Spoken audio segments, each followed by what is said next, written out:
Le Stade Lavallois recevait lui Bastia.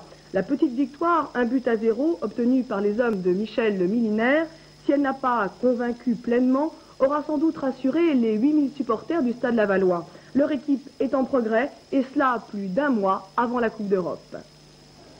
Quand on est à la recherche de sa première victoire, on ne tergiverse pas. Dès la première minute, Thordarson amorce une contre-attaque, tenait le relais. Souto et Perrard sans contrôle, Thordarson est le premier à inquiéter Olmeta.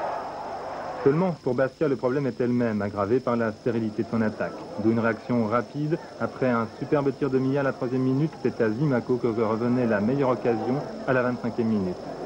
À la suite d'un mauvais renvoi, mais pas assez vite, le néo-calédonien ne pouvait conclure. Dans une partie qui perdait un peu de son rythme, les Mayennais se procuraient une nouvelle occasion. Un centre de Stefanini sur son aile gauche, lob Olmeta, une fraction de retard pour Stenon. Répondant du tac au tac, les Corses étaient les derniers à se montrer dangereux, un tir de Fier en pleine course, juste avant la pause. Dès la reprise, les attaquants des deux équipes se heurtaient à de très bons gardiens. Olmeta d'un côté, beaucoup d'autorité et de brio. Godard de l'autre, aux éclairs déterminants, comme ici face à Roger Milla. À ce moment, on voyait mal qui pourrait faire la différence quand à la 57e minute, après un beau travail de Perrard sur la droite, Séné adressait un superbe coup de tête, imparable.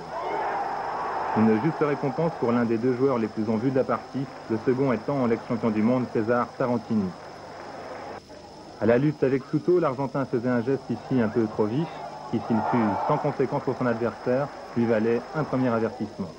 4 minutes plus tard, il échappe un ballon, il se jette dans les pieds de Souto une nouvelle fois. L'arbitre met la main à la poche, ce n'est pas pour la deuxième faute commise par un Bastier. C'est l'exclusion non pas scandaleuse mais sévère pour l'ex-champion du monde, qui en l'occurrence semble avoir été victime de sa mauvaise réputation, lui qui n'a jamais blessé un adversaire. Réduit à 10, les Bastiers qui avaient déjà repris le match en main terminaient très fort, mais Godard, le gardien lavallois, se sortait encore une fois brillamment de son face-à-face avec Roger Milla. Courte et difficile victoire donc pour les Lavallois qui peuvent être satisfaits de posséder un Séné dans leur rang. Je crois qu'il est en train de démontrer qu'il est capable de bien remplacer Uwe Krause qui est parti à Monaco. Finalement, il est fait pour jouer avec nous, donc qu'on ait seulement un attaquant percutant, mais je pense qu'on en aura d'autres au cours des semaines à venir. S'il est bien encadré, s'il y a un ou deux autres qui lui apportent les balles qu'il faut, il mettra des buts.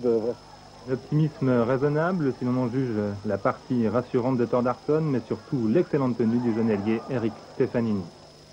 Je pense qu'il a montré des talents techniques au point de vue dribble et autres qui ont ébloui un petit peu le public ce soir. Il a une belle frappe de balle. Lui aussi, ça peut être un homme intéressant dans notre système, mais je crois qu'à l'avenir, il a tout ce qu'il faut pour s'imposer définitivement.